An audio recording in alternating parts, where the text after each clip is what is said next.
And you said that there are a lot of smaller factors that are also adding to the cost. So what are some examples of those smaller factors? Well, one of the best examples of the smaller factors is the sports teams that the universities are increasingly promoting. And the only person at a university that's paid more money typically than the college president is the head coach of the men's football team and the head coach of the men's basketball team.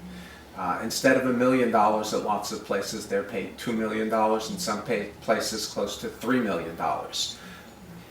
At most schools, sports is a losing proposition. The school loses a lot of money when you take into account all of the costs and all of the benefits of having a sports team there. And most of the financial benefits occur only if you're a real winning team. If you're in one of the football bowl games at the beginning of the year, the revenue that you get for doing that is large, and you can break even or come out ahead.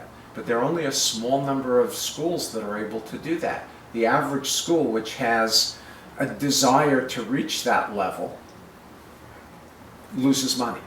And there are a whole lot more schools than there are bowl slots at top football games, and so pretty much everybody loses money. And this is hundreds of dollars a year.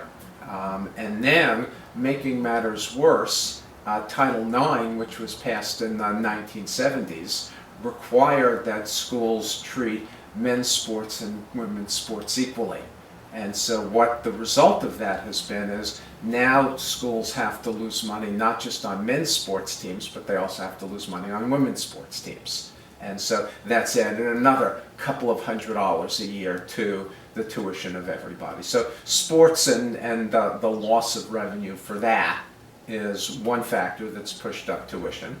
Another factor that's pushed up tuition is the fact that schools now are competing for students and are trying to compete with all sorts of amenities, like a nicer dining hall and better food at the dining hall, and nicer dormitories, and more buildings, and nicer buildings, and lots of flowers on campus, and you start adding up all of these things, and that too winds up costing a couple of extra $100 per student. So there are a whole bunch of little factors like that that are pushing up tuition as well. And so on the student end, to pay for all of this, has the application for loans from federal or for the federal government or from private corporations, how has that been impacted, and how are students responding to these raised costs at university? Well, that's a good question. My students just complain a lot about the cost, and the other thing that they have to do, they have to work.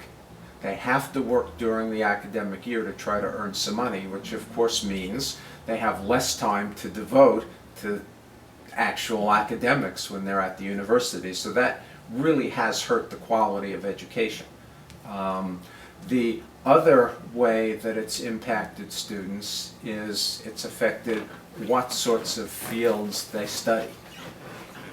If you're going to go to school and the school costs $20,000 a year in tuition and fees, and you've got to do it for 4 years, and you've got to take out $30, $40, maybe $50,000 in loans in order to be able to afford to go to college on top of what you're earning by working during the summer and during the school year, you have to figure out, okay, how am I going to pay this back when I graduate?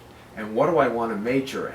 And so majors in history and English are not good choices because you're going to graduate from college with a whole lot of debt and little ability to repay that debt. And so students are moving into disciplines like business, disciplines like accounting, disciplines like maybe political science that will lead to a law degree, rather than doing what they really want to do. That in itself is a big loss. If young kids are not doing what they really want to do because college is too expensive and they've got to worry about paying back their debt, it's a loss to society.